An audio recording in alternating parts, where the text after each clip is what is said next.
يأمر بالمنكر وأولئك هم المفلحون. وعن أبي سعيد الخدري رضي الله تعالى عنه قال سيدنا رسول الله صلى الله عليه وسلم: من رأى منكم منكرا فليغيره بيده، فإن لم يستطع فبلسانه، فإن لم يستطع فبقلبه، وذلك أضعف الإيمان. رواه الإمام مسلم رحمه الله تعالى. صدق الله العلي العظيم، وصدق رسوله النبي الأمي الكريم، ونحن على ذلك لمن الشاهدين والشاكرين، والحمد لله رب العالمين. صلى الله على سيدنا ومولانا محمد وعلى آله وأصحابه وبارك وسلم. لا إله إلا الله، لا إله إلا الله، لا إله إلا الله محمد رسول الله। আলহামদুলিল্লাহ, তুকলি মাতাপুর জামে মসজিদের উদ্যোগে আয়োজিত আজকের তাফসীরুল কোরআন মাহফিলের মুআজ্জাজ মুকাররম সদরি ইজলাস, মঞ্চে উপবিষ্ট দিগর উলামায়ে কেরাম, আমার সামনে উপবিষ্ট আছেন এলাকার মুরব্বিয়ানে আযম ও যুবক ভাইরা, আমার আজিজ তালাবা, আমার পর্দার আড়ালের সম্মানিত মা ও বোনেরা, সর্বপ্রথম আমরা মহান আল্লাহর দরবারে অসংখ্য অগণিত শুকরিয়া আদায় করি যে মহান রব্বে কারীম আমাদেরকে এই মুবারক মাহফিলের মধ্যে আসার এবং বসার সুযোগ দিয়েছেন। তাই অন্তঃস্থল থেকে আমরা জোরে সোরে একবার কালিমাতুশ শুকর আদায় করি, বলি আলহামদুলিল্লাহ। হাজিরিন কেরাম, যে মাসটা আমাদের সামনে চলমান, এই মাসটা খুবই গুরুত্বপূর্ণ, ফজিলতপূর্ণ, বরকতপূর্ণ। বিভিন্ন দিক বিবেচনায় এই মাসটা খুবই তাৎপর্যপূর্ণ। এই মাসটা রমজান মাসের চূড়ান্ত প্রস্তুতির সময়। নবীজি সাল্লাল্লাহু আলাইহি ওয়াসাল্লাম এই মাস আসলে আমলের গতি বাড়িয়ে দিতেন। বলুন তো এই মাসটার নাম কি? শাবানুল মুআজ্জাম, মহামণ্ডিত মাস শাবান। নবীজি সাল্লাল্লাহু আলাইহি ওয়াসাল্লাম এই মাস গণনার জন্য উম্মতে মুহাম্মদিয়াকে আদেশ করেছেন। আবু দাউদ শরীফের হাদিস এবং তিরমিজি শরীফের হাদিস, আম্মা জান আয়েশা রাদিয়াল্লাহু তাআলা আনহা হাদিসটা বর্ণনা করেন যে নবীজি সাল্লাল্লাহু আলাইহি ওয়াসাল্লাম উম্মতি মুহাম্মদিয়াকে আদেশ করতেছেন, আহসু হিলাল শাবান লি রমাদান, তোমরা রমজানের জন্য শাবানের ছাদকে গণনা করো, শাবানের দিনগুলোকে গণনা করো, আর কতদিন বাকি আছে রমজানের, এই খেয়ালে থাকো। আরেক বর্ণনায় এসেছে কানা ইয়াতাহাফাজু মিন শাবান মা লা ইয়াতাহাফাজু মিন গায়রিহি, নবীজি সাল্লাল্লাহু আলাইহি ওয়াসাল্লাম শাবান মাসের এত গুরুত্ব দিতেন যে অন্য মাসটায় তত গুরুত্ব দিতেন না, এত গুরুত্ব দিতেন। হাজিরিন কিরাম, আসুন এই শাবান শব্দটা, শাবান শব্দের মধ্যে 5টি বর্ণ অক্ষর রয়েছে। এই 5টি অক্ষর 5টা বিষয়ের দিকে ইঙ্গিত করতেছে। 1 নম্বর শাবান শব্দের মধ্যে 1 নম্বর অক্ষর হলো শিন। এই শিন অক্ষরটা শারাফত, ভদ্রতার দিকে ইঙ্গিত করতেছে। আইন, এই অক্ষরটা উলু, উঁচু মর্যাদার দিকে ইশারা করতেছে।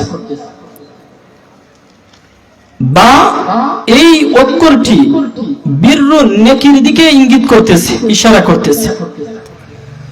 আলিফ, এই অক্ষরটা উলফত, মহব্বত, ভালোবাসার দিকে ইঙ্গিত করতেছে। নুন অক্ষরটি নূর, আলোর দিকে ইঙ্গিত করতেছে। যেহেতু এই 5টা আল্লাহ রাব্বুল আলামিন এই মাসে বান্দার উপর দান করেন, এই 5টা বিষয়। হাজিরিন ইকরাম, এই শাবানকে কেন শাবান বলা হয়? এর একাধিক কারণ রয়েছে। আল্লামা বদরুদ্দিন আইনি বুখারী শরীফের বিশুদ্ধ গ্রন্থ, ব্যাখ্যা গ্রন্থ উমদাতুল কারীর মধ্যে একটি কারণ উল্লেখ করেছেন। واستقاق شعبان من الشعب وهو الاجتماع لأنه سمي به لأنه يتشعب فيه خير كثير كرمضان। আল্লামা বদরুদ্দিন আইনি হানাফি তিনি কারণ উল্লেখ করতেছেন যে শাবান শব্দটা শাবুন থেকে নির্গত হয়েছে, বের হয়েছে, যার অর্থ হলো একত্রিত হওয়া, জমা হওয়া। যেহেতু এই শাবান মাসের মধ্যে রমজানের মতো অনেক বরকত, কল্যাণ নাজিল হয়, একত্রিত হয়, এদিকে লক্ষ্য করে শাবানকে শাবান বলে নামকরণ করা হয়েছে। আরেকটি কারণ উল্লেখ করেছেন ওফিল মুহকাম, মুহকাম কিতাবের মধ্যে এনেছেন লিতাশাউবিহিম ফিল গারাত। আরবদের অভ্যাস ছিল যখন হারাম মাস, রজব মাস যখন চলে যেত আর যখন শাবান আসতো তখন তারা যুদ্ধে ছড়িয়ে পড়তো, বিক্ষিপ্ত হয়ে যেত। শাবানের আরেকটি অর্থ হলো বিক্ষিপ্ত হয়ে যাওয়া। যেহেতু আরবরা এই রজব মাস যাওয়ার পরে শাবান মাস আসলে ছড়িয়ে পড়তো যুদ্ধের জন্য। হাজিরিন ইকরাম, ঐতিহাসিকভাবে শাবানের অনেক গুরুত্ব রয়েছে। এই শাবানের মধ্যে রমজানের রোজা ফরজ হয়েছে। নবীজি সাল্লাল্লাহু আলাইহি ওয়াসাল্লাম যখন মক্কা থেকে হিজরত করে মদিনা যান, মদিনা যাওয়ার 2 বছর পর রমজান, ওই শাবান মাসেই রমজানের রোজা ফরজ হয়েছে। আল্লামা ইমাম নবী রাহমাতুল্লাহি লিখেন, ফুরিজা রমাদান ফি শাবান মিনাস সানাতিল সানিয়া মিনাল হিজরা, ফি সানাতি সানিয়া মিনাল হিজরা, যে রমজান মাসের রোজা শাবানের 2য় হিজরির শাবান মাসেই নাজিল হয়েছে। এছাড়া আরো অনেক ঘটনা রয়েছে গুরুত্বপূর্ণ, যে কিবলা পরিবর্তনের যে গুরুত্বপূর্ণ বিষয় এই রমজান মাস, এই শাবান মাসেই হয়েছে। নবীজি সাল্লাল্লাহু আলাইহি ওয়াসাল্লাম যখন মক্কা থাকতেন তখন বায়তুল্লাহ এবং বায়তুল মাকদিসকে সামনে নিয়ে নামাজ পড়তেন। আর যখন হিজরত করে মদিনায় চলে যান তখন আর সম্ভব হয় না এই বায়তুল্লাহকে সামনে নিয়ে নামাজ পড়া, কারণ বায়তুল্লাহ হলো দক্ষিণে আর বায়তুল মাকদিস হলো উত্তর দিকে। তখন বিধান আসলো বায়তুল মাকদিসের দিকে নামাজ, মুখ করে নামাজ পড়ো। নবীজি সাল্লাল্লাহু আলাইহি ওয়াসাল্লাম এইভাবে বায়তুল মাকদিসের দিকে 16 বা 17 মাস নামাজ পড়েছেন। তারপরে নবীজি সাল্লাল্লাহু আলাইহি ওয়াসাল্লামের মনের তামান্না, আকাঙ্ক্ষা ছিল ইব্রাহিমি কাবার দিকে মুখে নামাজ পড়া। আল্লাহ তাবারাক ওয়া তাআলা নবীজি সাল্লাল্লাহু আলাইহি ওয়াসাল্লামের তামান্না লক্ষ্য করতেছেন, আয়াত নাযিল করে দিলেন, قد نرى تقلب وجهك في السماء, অবশ্যই হে মুহাম্মদ আসমানের দিকে আপনার তাকানো আমি লক্ষ্য করেছি, দেখছি।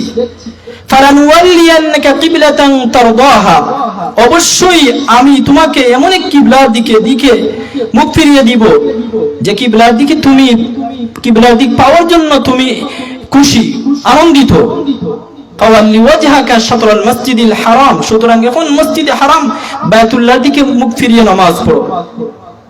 এছাড়া আর অনেক ঘটনাবলী শাবান মাসে হয়েছে। গজওয়া বনিল মুস্তালিক এই গজওয়াটা যুদ্ধটাও শাবান মাসে হয়েছে। ইফকের ঘটনা হযরত আম্মা জান আয়েশা রাদিয়াল্লাহু তাআলা আনহার উপর যে অপবাদ দেওয়া হয়েছে এই মাসে হয়েছে। হাজিরিন কিরাম, শাবান মাসে আমাদের আকাবির আসলাফ পূর্বসূরি কি করতেন? আল্লামা ইবনে রজব হাম্বলি তার লাতাইফুল মাআরিফের মধ্যে উল্লেখ করেছেন, বিশিষ্ট তাবি আমর ইবনুল কায়েস আল মুলাই উনার অভ্যাস কি ছিল? وكان عمرو بن قيس الملائي إذا دخل شعبان أغلق حانوته تفرغ لقراءة القرآن। বিশিষ্ট তাবিঈ আমর ইবনে কায়েস আল মুলাই উনার অভ্যাস ছিল যখন শাবান মাস ঢুকতো তিনি দোকানপাট বন্ধ করে দিতেন আর কোরআন তেলাওয়াতে মগ্ন হয়ে যেতেন, লিপ্ত হয়ে যেতেন, এত গুরুত্ব দিতেন। আরেক তাবিঈ, বিশিষ্ট তাবিঈ সালামা ইবনে কুহাইল, উনি বলতেন কানা ইউকালু ফি জামানিনা শাহরুল কুরআ। আমাদের যুগে এই মাস আসলে বলা হতো এটা তেলাওয়াতকারীদের মাস, এটা তেলাওয়াতকারীদের মাস।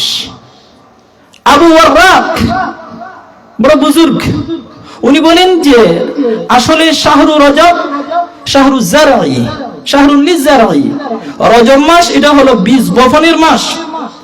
ও শাহরু শাবান লিসাকি, আর শাবান মাস হলো এটা হলো পানি সেচনের মাস, পানি দেওয়ার মাস। ও শাহরু রমাদান লিহাসাদি জারঈ, আর রমজান মাস হলো ফসল কাটার মাস। এত গুরুত্ব দিতেন আমাদের আকাবির আসলাফগণ।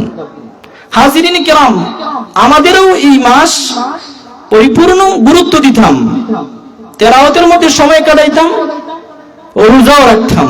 নবীজি সাল্লাল্লাহু আলাইহি সাল্লাম এই মাসের অধিকাংশ সময় রোজা রাখতেন। হাজিরিন কিরাম, আমি আপনাদের সামনে সূরা আলে ইমরানের 104 নম্বর আয়াত তেলাওয়াত করেছিলাম। নবীজি সাল্লাল্লাহু আলাইহি সাল্লামের অসংখ্য আহাদিস থেকে একখানা হাদিসও পাঠ করেছি। আসুন আমার তেলাওয়াতকৃত আয়াতের মধ্যে আল্লাহ রাব্বুল আলামিন কি বলতে চাচ্ছেন। আমার তেলাওয়াতকৃত আয়াতের মধ্যে রব্বি কারীম তিনটা গুণের কথা উল্লেখ করেছেন। এই তিনটা গুণে যারা গুণান্বিত এরাই হলো সফলকামী, এরাই হলো কামিয়াব। গুণ তিনটা কি? وَلْتَكُنْ مِنْكُمْ أُمَّةٌ يَدْعُونَ إِلَى الْخَيْرِ وَيَأْمُرُونَ بِالْمَعْرُوفِ। আল্লাহ রাব্বুল আলামিন আমাদেরকে সম্বোধন করে বলছেন যে তোমাদের মধ্য থেকে এমন একটা জাতি, এমন একটা দল হওয়া উচিত যাদের মধ্যে এই তিনটা গুণ থাকবে। ইয়াদউনা ইলাল খায়রি, ওরা কল্যাণের দিকে মানুষদেরকে আহ্বান করবে, ডাক দিবে। 2 নম্বর গুণ ইয়ামুরুনা বিল মারুফ, সৎ কাজের দিকে মানুষকে আদেশ করবে, সৎ কাজ করার জন্য মানুষদেরকে আদেশ করবে। ওয়ায়ানহাউনা আনিল মুনকার, 3 নম্বর গুণ হলো অসৎ কাজ থেকে মানুষদেরকে বাধা দিবে। আর এই তিনটা গুণে যারা গুণান্বিত, এই তিনটা গুণ যারা অর্জন করতে পারবে এর পুরস্কার কি? উলাইকা হুমুল মুফলিহুন, ওরাই হলো সফলকামী, ওরাই হলো কামিয়াবী। হাজিরিন কিরাম, আমার পঠিত হাদিসের মধ্যে নবীজি সাল্লাল্লাহু আলাইহি ওয়াসাল্লাম কি বলতে চাচ্ছেন? এই হাদিসের মধ্যে নবীজি সাল্লাল্লাহু আলাইহি ওয়াসাল্লাম অসৎ কাজে কিভাবে আমরা বাধা দিব, অসৎ কাজে বাধা দেওয়ার 3টা তরিকা, 3টা পদ্ধতি উল্লেখ করতেছেন। 1 নম্বর, যে সামর্থ্য যদি থাকে, ক্ষমতা যদি থাকে, তাহলে হাত দ্বারা প্রতিহত করব। অসৎ কাজ যারা করে এদেরকে আমরা হাত দ্বারা প্রতিহত করব। আর যদি ক্ষমতা না থাকে, হাত দিয়া প্রতিহত করার ক্ষমতা না থাকে, তাহলে মুখ দিয়ে নিষেধ করব যে এই কাজ করিও না। 3 নম্বর, যদি মুখ দিয়ে নিষেধ করার ক্ষমতাও না থাকে, তাহলে অন্তর দ্বারা ঘৃণা করব, অন্তর দ্বারা ঘৃণা করব। وعن أبي سعيد الخدري رضي الله تعالى عنه قال, সাহাবী আবু সাঈদ খুদরি রাদিয়াল্লাহু তাআলা আনহু হাদিসটা বর্ণনা করেন, قال رسول الله صلى الله عليه وسلم, নবীজি সাল্লাল্লাহু আলাইহি ওয়াসাল্লাম ইরশাদ করেছেন, মান রাআ মিনকুম মুনকারান ফালইউগাইয়িরহু বিয়াদিহি। উম্মতে মুহাম্মদিয়াকে সম্বোধন করে বলছেন নবীজি, তোমাদের মধ্য থেকে যে ব্যক্তি শরীয়ত বিরোধী কার্যকলাপ দেখে, মন্দ কাজ দেখে, অপকর্ম দেখে, শরীয়ত বিরোধী কাজ দেখে, কোরআন বিরোধী কাজ, হাদিস বিরোধী কাজ, এমন কাজ যদি কেউ দেখে, তাহলে তার করণীয় হলো তিনটি। ফালইউগাইয়িরহু বিয়াদিহি, প্রথম নম্বর, তার যদি ক্ষমতা থাকে, সাধ্য থাকে, তাহলে হাত দ্বারা এটা প্রতিহত করবে। ফাইল্লাম ইয়াস্তাতি' ফাবিলিসানি, আর যদি হাত দ্বারা প্রতিহত করার ক্ষমতা না থাকে, তাহলে সে ফাবিলিসানিহি, সে কি করবে, তার মুখ দিয়ে নিষেধ করবে। ফাইল্লাম ইয়াস্তাতি' ফাবিকলবিহি, আর যদি মুখ দিয়ে নিষেধ করার ক্ষমতা না থাকে, তাহলে অন্তর দ্বারা কমপক্ষে ঘৃণা করবে। ওয়াযালিকা আযআফুল ঈমান, আর অন্তর দ্বারা ঘৃণা করা এটা হলো নিম্ন স্তরের ঈমান। হাজিরিন কিরাম, আমরা যদি মন্দ কাজে যদি নিষেধ না করি, তাহলে ক্ষতি কি? অনেক ক্ষতি রয়েছে। এর মধ্যে থেকে একটা হলো যে দোয়া কবুল হবে না। তিরমিজি শরীফের হাদিস, হুযায়ফা ইবনুল ইয়ামান সিরুন নবী সাল্লাল্লাহু আলাইহি ওয়াসাল্লাম, উনি হাদিসটা বর্ণনা করেন, ওয়াল্লাযী নাফসি বিয়াদিহি, নবীজি সাল্লাল্লাহু আলাইহি ওয়াসাল্লাম বলেন, ওই সত্তার হাতে আমার জান কুরবান হয়ে যাও। উম্মতে মুহাম্মদিয়াকে আদেশ দিচ্ছেন, লা তা'মুরুন্না বিল মা'রুফ, অবশ্যই অবশ্যই তোমরা সৎ কাজের আদেশ করবে, ওয়ালা তানহাউন্না আনিল মুনকার, অসৎ কাজ থেকে অবশ্যই অবশ্যই মানুষদেরকে বাধা দিবে। আও লা ইউশিকান্নাল্লাহু আন ইয়াবআসা আলাইকুম আযাবাম মিন ইনদিহি, যদি সৎ কাজের আদেশ না দাও, অসৎ কাজ থেকে বাধা না দাও, তাহলে ক্ষতি কি? আল্লাহ তাআলার পক্ষ থেকে তোমাদের জন্য আযাব রয়েছে। আল্লাহ রাব্বুল আলামিন তার পক্ষ থেকে তোমাদের উপর আযাব দিবেন। সুম্মা লাতাদউন্নাহু ওয়া লা ইউস্তাজাবু লাকুম, তখন তোমরা যদি আল্লাহ তাআলার কাছে দোয়া করো, তাহলে তোমাদের দোয়া কবুল হবে না। হাজিরিন কিরাম, এছাড়া আর অনেক ক্ষতি রয়েছে। যে সৎ কাজের যদি আদেশ করি না, আর অসৎ কাজের যদি নিষেধ করি না, তাহলে কি ক্ষতি? যে আযাব তো আসবেই, ঠিক আছে, আমাদের ঈমানি দায়িত্ব হলো সৎ কাজের আদেশ করা, অসৎ কাজের নিষেধ করা। উরস ইবনে আমির রাদিয়াল্লাহু তাআলা আনহু হাদিসটা বর্ণনা করেন, আবু দাউদ শরীফের হাদিস। নবীজি সাল্লাল্লাহু আলাইহি ওয়াসাল্লাম বলেন, ইযা উমিলাতিল খাতিয়াতু ফিল আরদি মান শাহিদাহা ফাকারিহাহা কামান গাবা আনহা ওয়া মান গাবা আনহা ফারাদিয়াহা কানা কামান শাহিদাহা। নবীজি সাল্লাল্লাহু আলাইহি ওয়াসাল্লাম যখন মন্দ কাজ দেখব, তখন কি করব? নবীজি সাল্লাল্লাহু আলাইহি ওয়াসাল্লাম এই পথ দেখাচ্ছেন, আমাদেরকে বাতলিয়ে দিচ্ছেন, যখন জমিনের মধ্যে যখন মন্দ কাজ করা হবে, তখন তোমার দায়িত্ব কি? মান শাহিদাহা ফাকারিহাহা, যে এখানে উপস্থিত থাকবে, যেখানে মন্দ কাজ হচ্ছে, কেউ মন্দ কাজ করছে আর সেটা প্রত্যক্ষ করছে, ফাকারিহা, তার জন্য সে যদি মন থেকে ও দিল থেকে যদি এটা অপছন্দ করে, কেমন গাবা আনহা, তাহলে সে ওই ব্যক্তির মতো যে এখানে উপস্থিত নাই। আর ওমান গাবা আনহা ফারাদিহা, আর যে এখানে উপস্থিত নাই কিন্তু সে ওখান থেকে সে কি করতেছে? খুশি হচ্ছে, সে যেন সে ওখানে উপস্থিত ছিল, ওই ব্যক্তির মতো। হাজিরিনে কেরাম, বাইহাকী শরীফের হাদিস, জাবির ইবনে আব্দুল্লাহ রাদিয়াল্লাহু তাআলা আনহু বলেন, নবীজি সাল্লাল্লাহু আলাইহি ওয়াসাল্লাম কি বলছেন? আল্লাহু আযজা ওয়া জাল্লা ইলা জিবরিল আলাইহিস সালাতু ওয়াস সালাম আন ইকলিব মাদিনাতা কাযা ওয়া কাযা বিআহলিহা ফাকালা রাব্বি ইন্না ফীহিম ফুলানান আবদাকা লাম ইয়াসিকা তুরফাতা আইন ফাকালা ইকবিলহা আলাইহি ওয়া আলাইহিম فإن وجهه لم يتمعر في ساعة قط। নবীজি সাল্লাল্লাহু আলাইহি ওয়াসাল্লাম হাদিসটা বর্ণনা করেছেন, যে ইরশাদ করেন যে আল্লাহ রাব্বুল আলামিন জিবরিল আমিনকে ওহী পাঠালেন যে আনিকলিব মাদিনাতা কাযা ওয়া কাযা বিআহলিহা, অমুক শহরের বাসিন্দা শহরকে উল্টে দাও। তখন জিবরিল আমিন আল্লাহর কাছে আবদার করছেন, ফাকালা ইয়া রাব্বি ইন্না ফীহিম আবদাকা ফুলানান, যে অমুক শহরের মধ্যে এমন এক ব্যক্তি রয়েছে, আপনার এমন বান্দা রয়েছে, লাম ইয়াসিকা তুরফাতা আইন, যে এক মুহূর্তের জন্য আপনার নাফরমানি করে না। তখন আল্লাহ রাব্বুল আলামিন জিবরিল আমিনকে আদেশ করলেন, ইকবিলহা আলাইহি ওয়া আলাইহিম, ওই শহরবাসীকে সে শহর উল্টিয়ে দাও। কারণ ফাইন্না ওয়াজহাহু লাম ইয়াতামাআর ফিয়া সাআতান কাত্তু, এই মন্দ কাজ দেখে তার চেহারা পরিবর্তন হয় নাই, ঘৃণাবোধ করে নাই। হাজিরিনে কেরাম, আমাদের দায়িত্ব হলো যেখানেই মন্দ কাজ হবে সেখানে বাধা দেওয়া, সৎ কাজের আদেশ দেওয়া। যা আলোচনা করলাম, আল্লাহ রাব্বুল আলামিন আমাকে এবং আপনাদেরকে আমল করার তৌফিক দান করুক।